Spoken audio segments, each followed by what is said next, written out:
Hello everybody, welcome back to Rain and Pause. I'm Mitch and today I am working on a massive canvas here. This is a, let me get the measurement, this is a 20-inch by 30-inch canvas and I've chosen a massive size today because I want to use up all of the paints that I've got currently mixed up for Dutch pours. So I've been trying different recipes, different textures, different consistencies and different methods for doing Dutch pours. And I've ended up with a lot of mixed up paint and tiny amounts of each. So the goal of today is to use them all up and make one giant painting. So I'm going to start off by torching my base coat. Now, like I said, I've been trying different recipes and methods for Dutch pour bases. So these paints have a mixture of Australian Floetrol, Liquitex Gloss Medium, Liquitex Gel Medium,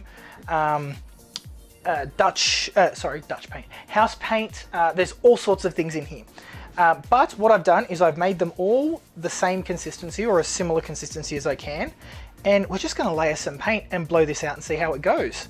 So I'm going to start by layering my darker colors on the base. And I just wanna use up as much of this paint as possible. So stick around and see what happens.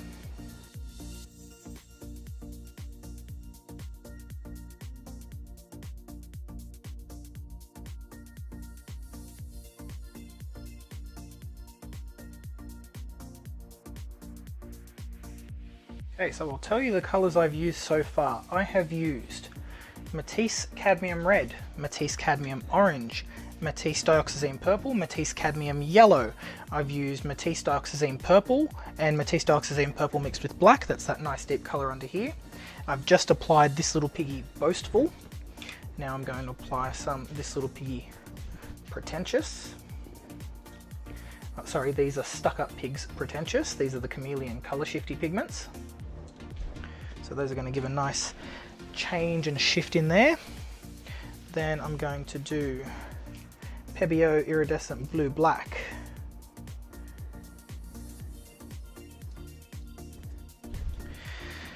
Then let's go for some pinks.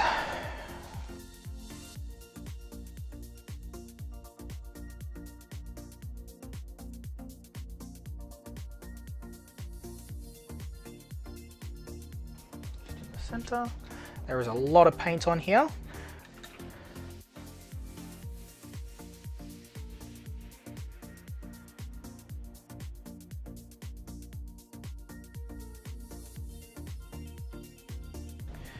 Okay, this is a lot of color, guys. So let me just get rid of any blobs and scrapes, any bits of random color we don't want. We're going to blow this out. Let's torch some bubbles.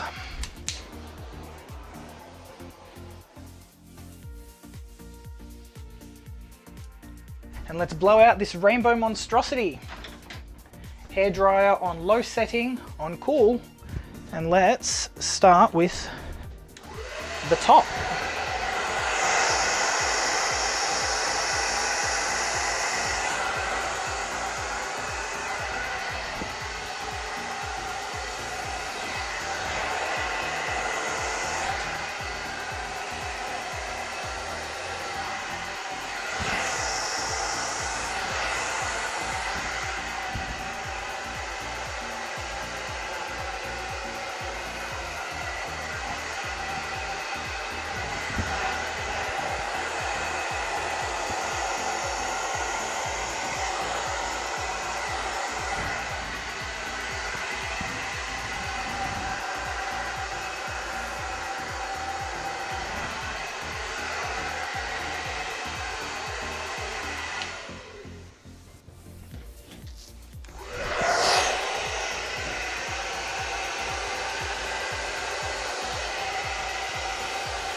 All right, let's see how we did.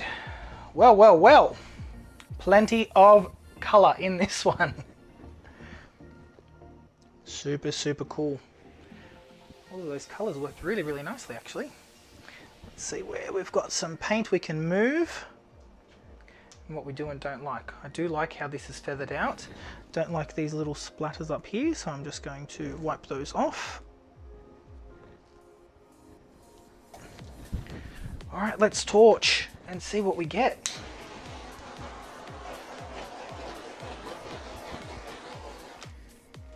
There are so many parts of this that I absolutely love. This part here, really, really pretty. This center part looks a little bit messy, so I'm going to try and sweep this out.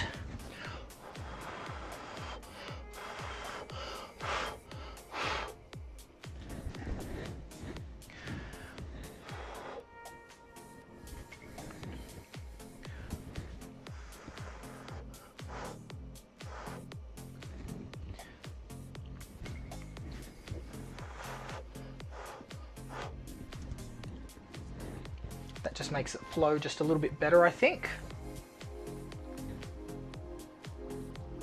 Oh, this is so cool.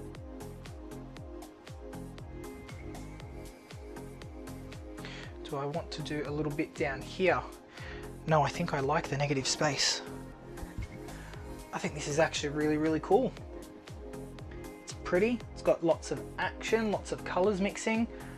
Up here, the colors are just wild. This little bit down here where we've got orange, pink and purple, that works so well together. We've got the purple and yellow here.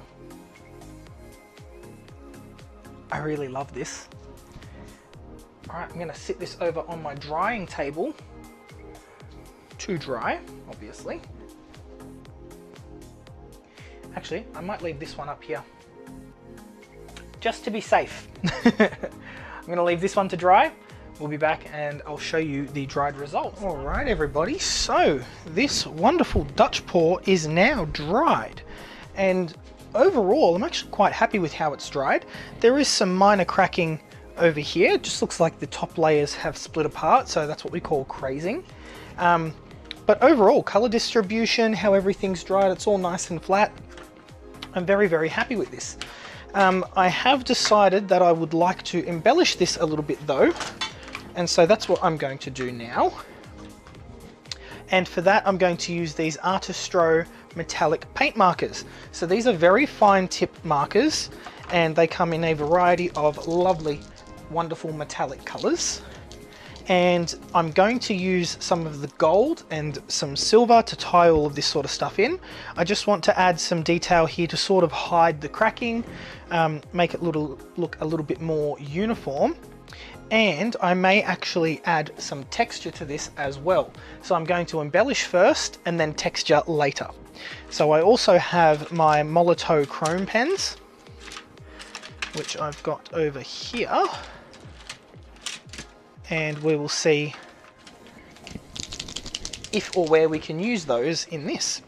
So let's start with my gold. And I think I just want to follow some of these lines.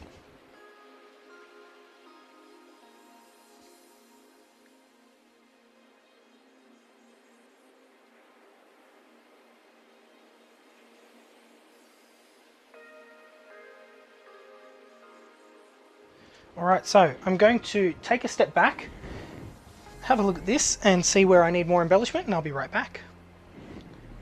Okay, so I think I've done enough embellishing. And now I'm going to do some 3D texture. And to do that, I'm going to use my heavy gel gloss. And I'm going to do this before I varnish so that everything gets a nice coat of varnish at the end. Now, I follow someone on Instagram that does this technique. So this is where I've got the idea from. I can't remember their name off the top of my head, but I will put it in the description below. I will do some research to find out who that is. And I will provide a link to their Instagram page so that you can see how they do this technique, because it is very, very awesome. And basically they just put some texture in the petals to make the Dutch pour 3D. So I'm going to do the same thing, and I'm going to use my heavy gel gloss by Atelier. You could use any heavy gloss gel. And I'm using my Fluid Art Co number 28 round palette brush. And I'm just going to apply some texture in certain areas to cover a few things up and to make things look interesting. So I've just got my gel gloss here. I'm going to press it down and make like a little tail.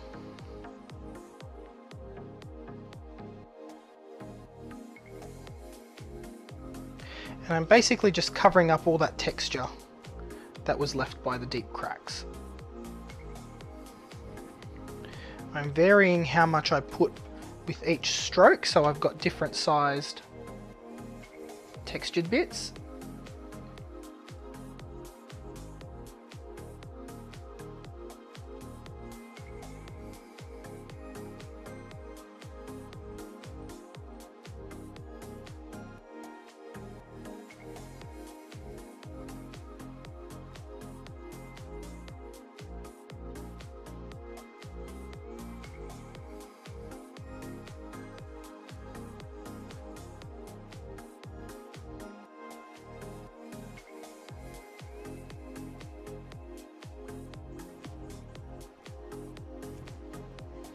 Lovely. All right, I'm pretty happy with that. So we're going to let this dry, and then when we come back, we will embellish with some gold pigment.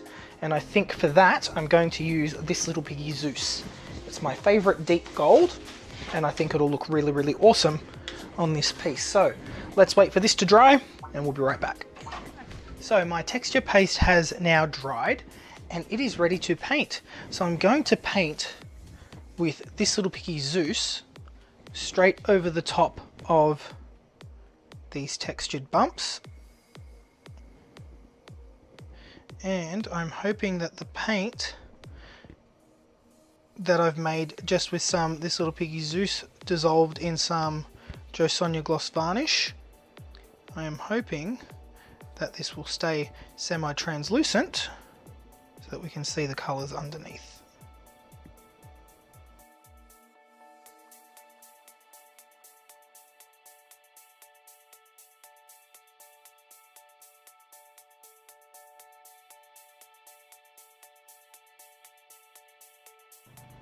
We are back, and this piece is finally finished. I had a chance to put 2 coats of gloss varnish on this one, and it really, really sets this piece off.